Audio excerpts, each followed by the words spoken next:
Muy buenos días, tengan todos bienvenidos al Encuentro Internacional de Líneas de Investigación Estudio de Comunidades de la Universidad Pedagógica Experimental Libertador, Instituto Pedagógico de Barquisimeto, Luis Beltrán Prieto Figueroa. Desde la Subdirección de Investigación y Posgrado, el Centro de Investigaciones, Contexto y Praxis Socioeducativo cumple con esta actividad, a la cual agradecemos altamente a la doctora Moraima Campos, su directora de investigación y posgrado, por permitir esta actividad. Igualmente al doctor Luis Parada, quien gentilmente nos ha invitado a participar en esta actividad por ser investigadores del Centro de Investigación y participar activamente en la línea de investigación en estudio de comunidades. Igualmente, las gracias a la doctora María Antonia Quintero Peñalosa de Medina, quien sin ella estas actividades no se desarrollan, ya que en 30 años de esta línea de investigación, pues ha sido una de las pioneras en conjunto con el doctor Parada.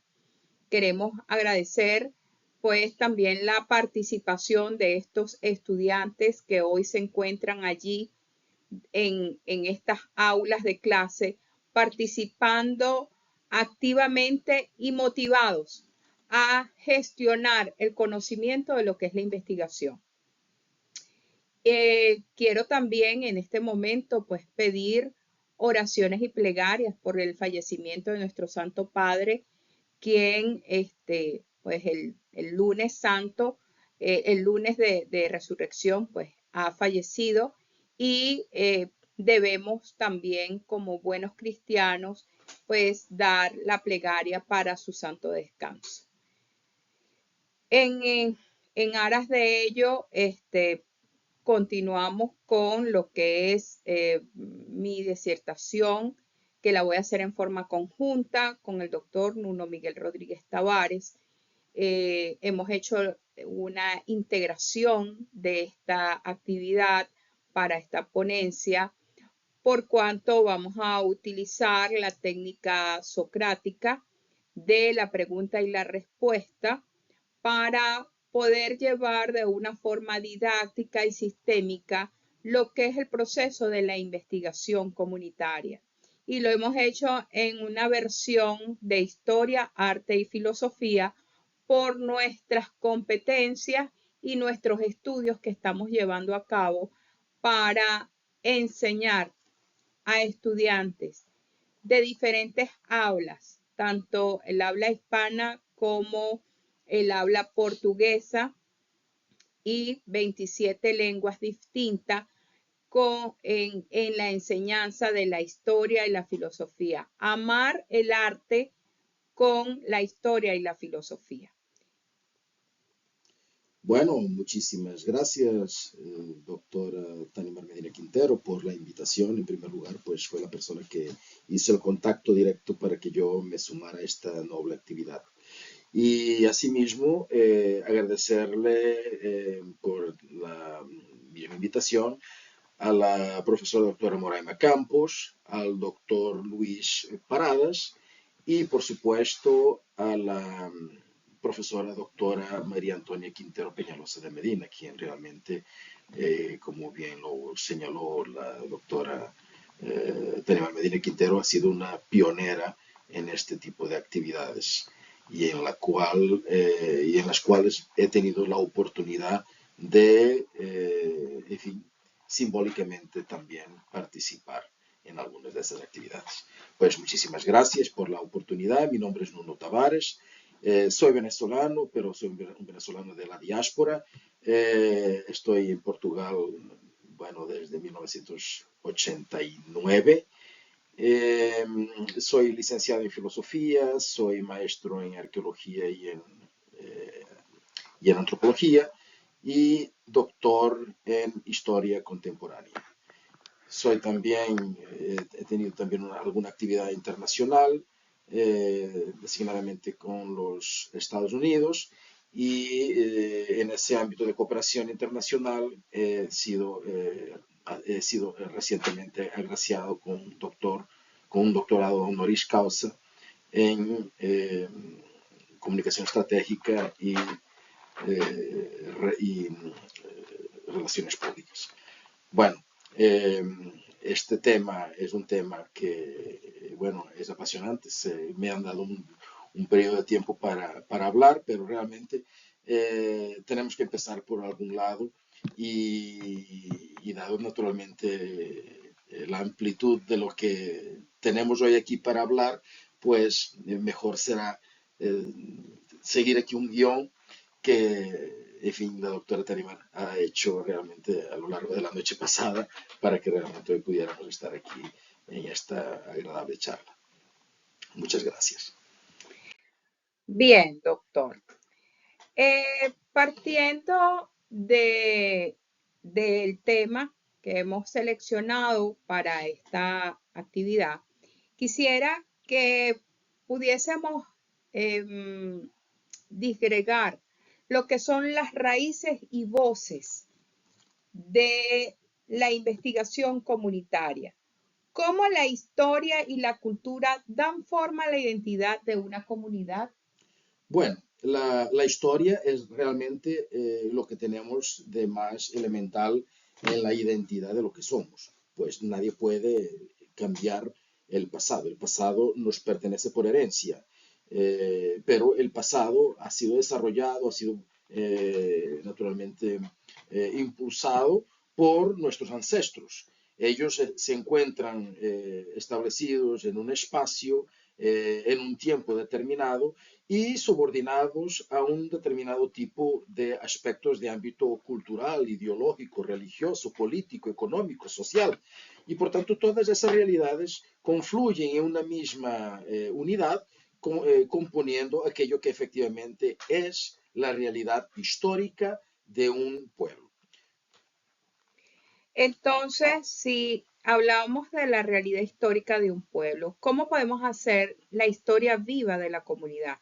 Es justamente relatando cómo el pasado moldea la identidad de una comunidad o tiene que ver con los relatos, archivos y memorias que constituyen el tejido social o se integran los dos.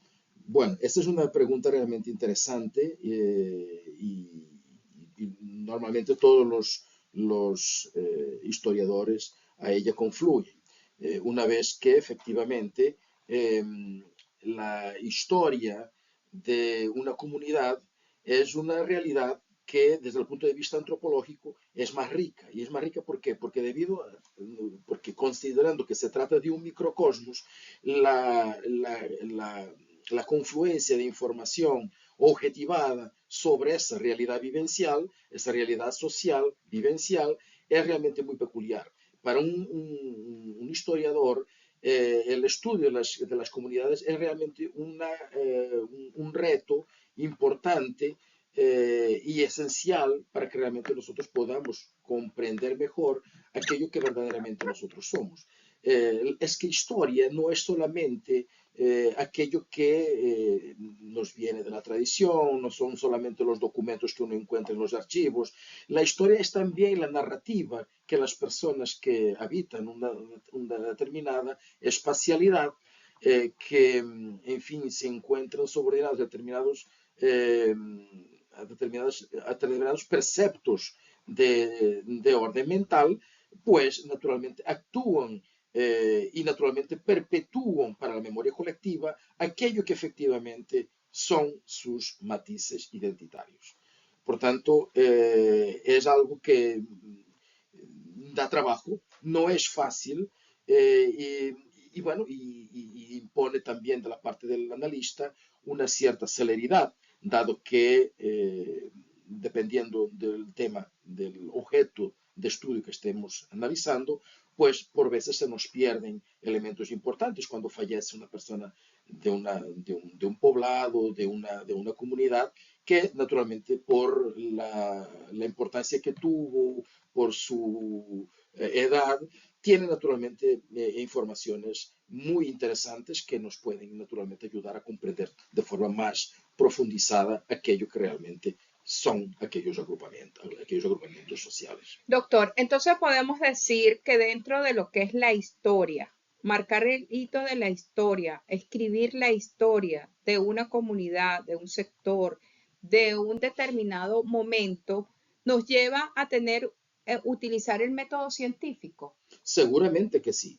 Naturalmente que el método cualitativo es un método extremadamente importante porque no nos importa tanto la cantidad de documentos, pero la calidad de los documentos que nosotros encontremos.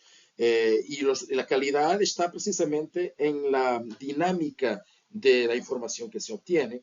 Claro que hay mucha narrativa, hay muchos elementos que se encuentran esparcidos por varias bibliotecas, por varios centros de investigación, incluso bibliotecas particulares, que son importantes para establecer el hilo que muchas veces falta para que la narrativa pueda naturalmente ser interpretada convenientemente, porque ese es el objetivo del investigador, es interpretar con objetividad.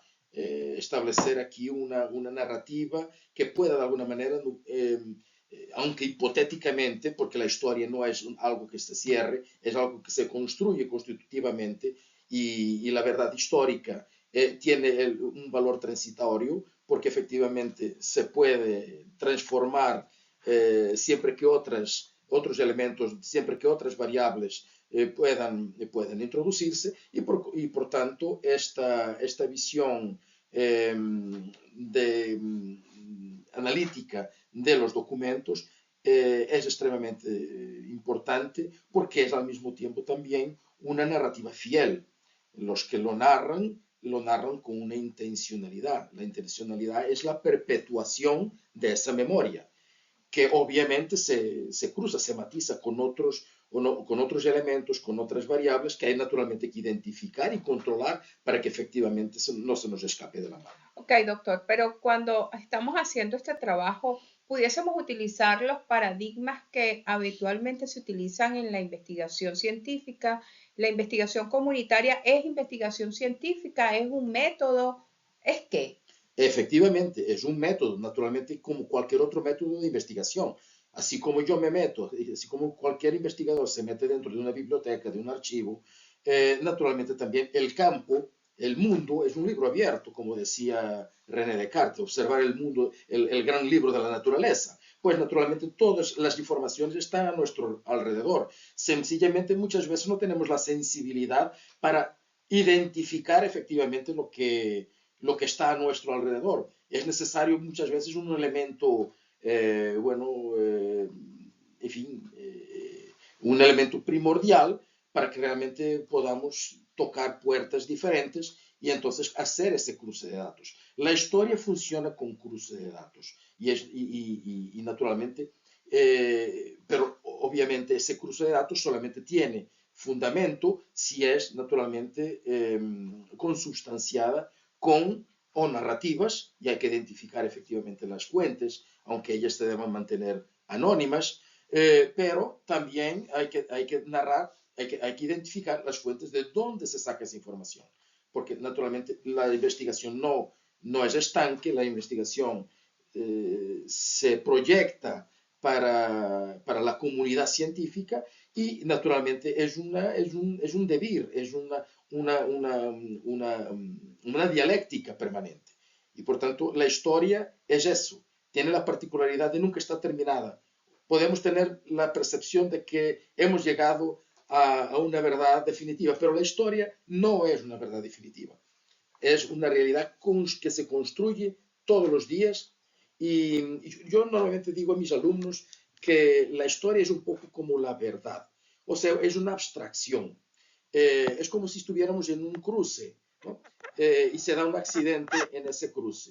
¿De dónde está la verdad? La verdad es todo aquello, son todos los ángulos. ¿Será el que viene de frente, el que está detrás, el que está del lado derecho o de izquierdo? No, la historia, la narrativa, el acontecimiento, es la narrativa que todos confieren a lo que acaban de analizar.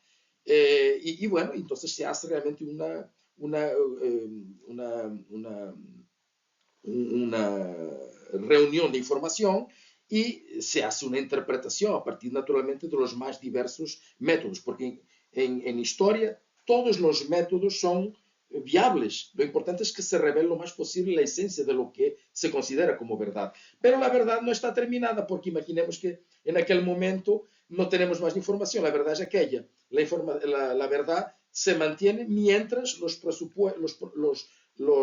preceptos que la han constituido se mantengan. Si eventualmente hay una fotografía aérea, hay una imagen que fue captada al azar, arbitrariamente, pues esa imagen, ese elemento, ese documento puede transformar la perspectiva que hasta aquel momento se había construido la realidad.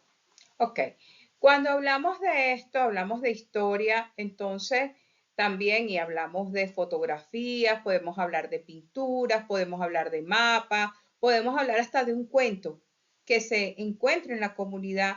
Eso tiene que ver con el arte. Entonces, cuando hablamos de arte, ¿cómo podemos ver el arte como una expresión y cómo ha sido ese vehículo de cambio social para con el tejido social, con el constructo del tejido social para que emerja la investigación? Bueno, el arte, como todos nosotros sabemos, acompaña los tiempos, ¿no? Desde la prehistoria, que piezas de arte se han creado, aunque las piezas de arte subsistan antes del propio concepto de arte, ¿no? El arte es un concepto mucho más tardío que naturalmente fue creado artificialmente para referirse a esas creaciones de ámbito humano que tienen naturalmente una realidad simbólica que reúne información, que reúne sensaciones, sentimientos, emociones, pero que ni siempre están plenamente definidos. Es decir, el arte puede tener un mensaje implícito, es el mensaje del autor. El autor lo retrata de una manera muy peculiar, la forma como él percepciona esa realidad, pero naturalmente se deja también un poco al criterio del observador la interpretación que eso se hace. Y esa interpretación es también el resultado del convivio, es el resultado de las representaciones mentales y culturales que se tienen. Por tanto, una pieza, por ejemplo, de Salvador Dalí, no tiene naturalmente una interpretación que es obviamente la de Dalí, pero puede tener una interpretación diferente en un crítico de arte japonés o un crítico de arte norteamericano, latino, europeo, lo que sea. ¿Por qué? Porque naturalmente esa interpretación es libre. Y naturalmente claro que hay necesidad efectivamente de integrarla en el contexto vivencial cultural de la época en que esa obra fue creada. Pero naturalmente hay siempre esa libertad de poder naturalmente interpretarse la obra. El expresivismo del arte es exactamente eso. No es solamente la perspectiva del autor, es también la perspectiva, las emociones que esa misma obra logra despertar en quien la observa, que no es necesariamente coincidente con la del autor. Ok, entonces podemos decir que cuando hablamos de arte, hablamos de cultura. Obviamente. Estamos integrándolo. Entonces hablamos de historia, hablamos de arte, hablamos de cultura. Entonces, cuando entramos dentro de lo que es la intersección entre la cultura, el arte, vamos a hablar entonces de lo que es la resiliencia de la comunidad. Pudiésemos estar en ese papel de lo que son las tradiciones culturales que tiene un sector, una comunidad determinada, un país determinado, y cómo es posible que esa costumbre se transforme en una resiliencia para generar esa resiliencia comunitaria que genera una estructura entre la cultura y el poder. ¿Cómo emerge todo ese proceso que parece un trabalengua, pero que efectivamente es necesario para llevar a cabo lo que es la investigación comunitaria? O sea, hacer ese constructo de información, llevarlo a un determinado elemento comunitario desde el punto de vista cultural. Bueno, el arte, como sabemos todos, es una perpetuación de la memoria de quien la crea. Es una perpetuación de la memoria del pueblo que ese mismo arte representa. Por tanto, el arte es siempre un aspecto, es un marco que define exactamente motivaciones, que define actividades, que define un estilo de vida, que define o que identifica o que tipifica, mejor dicho, un nivel socioeconómico, sociocultural, político también vigente. Basta que pensemos, por ejemplo, en las obras del Panzón, ¿no? Por tanto, de Diego Rivera, el mexicano, cuyos murales pues, son auténticos manifiestos políticos, como bien sabemos. Pero también las obras, por ejemplo, La Guernica de Pablo Picasso, que retrata de una manera bien incisiva el drama de la guerra o los preludios de la Segunda Guerra Mundial. Bueno, naturalmente que ese tipo de creaciones intenta sobre todo mantener viva un determinado tipo de acontecimiento, un determinado tipo de memoria, evocar a las generaciones que vengan aquello que realmente ha motivado su propia creación. Y en eso yo creo que podemos hablar de resiliencia, porque naturalmente las obras transcienden la propia existencia del artista. Y por tanto, mirar hacia una obra, interpretar una obra de arte, es mirar a una cápsula del tiempo que nos da exactamente todos estos elementos que muchos de ellos son fornecidos, son facultados por el autor, pero en muchos casos, en caso de obras anónimas, etc., le cabe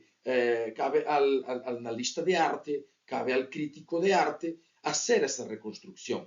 Y naturalmente los filósofos, los historiadores trabajan en conjunto para encontrar precisamente una narrativa, porque arte sin narrativa no es arte, no es absolutamente nada. Por tanto, todo el arte, incluso el arte contemporáneo, el arte más revolucionaria y provocatoria que puede existir, son naturalmente creaciones que nos proyectan hacia una narrativa. Okay. Entonces, cuando estamos dentro de este concepto, de toda esta investigación, y caemos en el mundo de la filosofía, ese mundo que emerge con ese pensamiento humano magnífico, que bueno, podemos pasar el día entero hablando de nuestros filósofos, desde comenzar, desde los presocráticos y pasar por todos ellos, hasta los actuales, y hablando en filosofía educativa, podemos hablar del pensamiento del maestro Luis Beltrán Prieto Figueroa, que es justamente el maestro de la filosofía política, que nos deja un gran legado de ese maestro, de ese rol docente. Pudiésemos entonces hablar de esta filosofía cotidiana, de esta filosofía de vida, de esta filosofía del pueblo, del etos del pueblo, y los conceptos filosóficos que han sido aplicados al tejido comunitario. ¿Cómo pudiésemos enmarcarlos dentro de una mirada a la investigación comunitaria, desde una forma integrada donde busquemos historia, arte, comunidad, ciencia, bueno, y sea esa integración de lo que es verdaderamente el entorno de la justicia social, de lo que es la cooperación y el bienestar colectivo? Bueno, este tipo de esparcimiento, este tipo de divisorias que se establece entre las más diversas eh, vertientes del conocimiento, es una artificialidad. En realidad fue creado por Augusto Comte en un momento que realmente aparecía el método científico y era necesario naturalmente hacer con que las ciencias detuvieran de una forma más objetiva sobre determinados objetos de estudio. Y por eso aparece, de una parte, las ciencias formales o puras, en las que se integra la matemática y se integra la filosofía, que a la vez son los que dan los moldes para las ciencias factuales o aplicadas. La filosofía problematiza, la matemática demuestra. Y eso acaba por, de una manera u otra, ser proyectada para todas las otras ramas del conocimiento. Por tanto, hablar de historia implica hablar de arte, y hablar de arte implica hablar necesariamente de filosofía. Las gentes, todo el mundo, pero absolutamente todo el mundo es filósofo.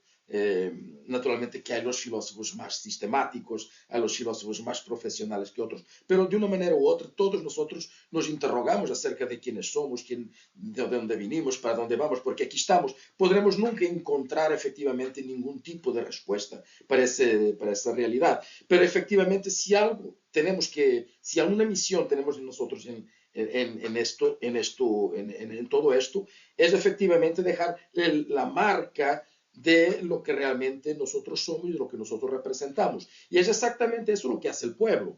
El pueblo, naturalmente, tiene su cultura, tiene su arte, tiene su religión, tiene su sistema político, su sistema social, su estructura económica, y todo eso hace parte de una historia, se proyecta en una forma de representación mental, que es el arte, y obviamente en un tipo de pensamiento, que es la filosofía. Por tanto, todo esto está armónicamente integrado, es una unidad integrada, y que naturalmente se quedaría muy pobre una interpretación al margen de todas estas conjunciones, o de la integración de todas estas perspectivas, se quedaría realmente muy pobre si efectivamente expresáramos una de ellas.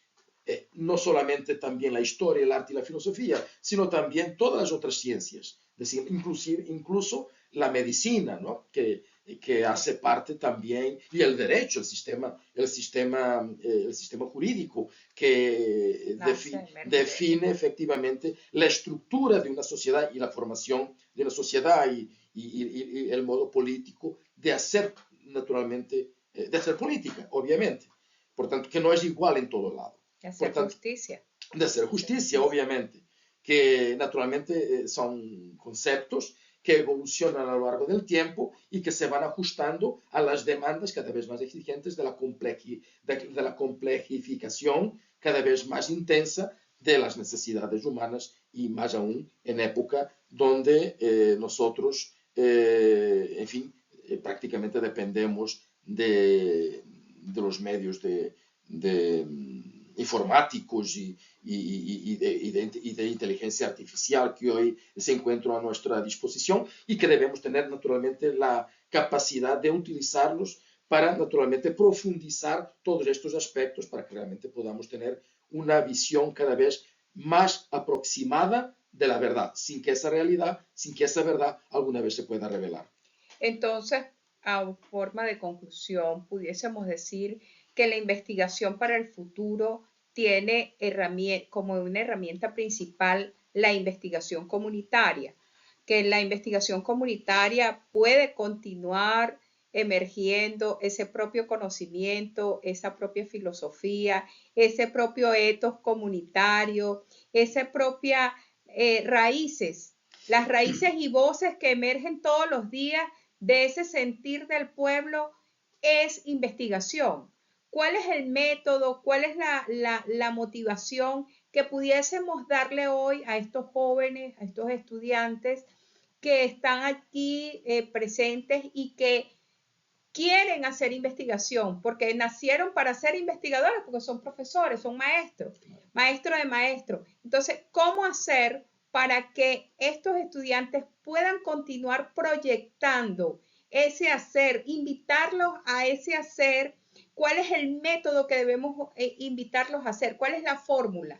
O la fórmula está hecha y tenemos que continuar construyéndola, continuar modificándola, o sencillamente es aplicarla. Bueno, para la investigación, como todos nosotros sabemos, para la investigación no hay fórmulas específicas. Hay una multifacética manera de abordar los problemas. a unos les interesa más una perspectiva, a otros les interesa más otra, pero efectivamente una cosa no podemos dejar de decir. Más que un etos, la construcción, la reconstrucción histórica es también una catarsis en el sentido de proyectar hacia más allá de la existencia vivencial, que es naturalmente limitada por todos nosotros y de los artistas en general, pero bueno, se trata de una forma de proyectar en una forma algo que efectivamente pueda retratar aquello que realmente las personas son o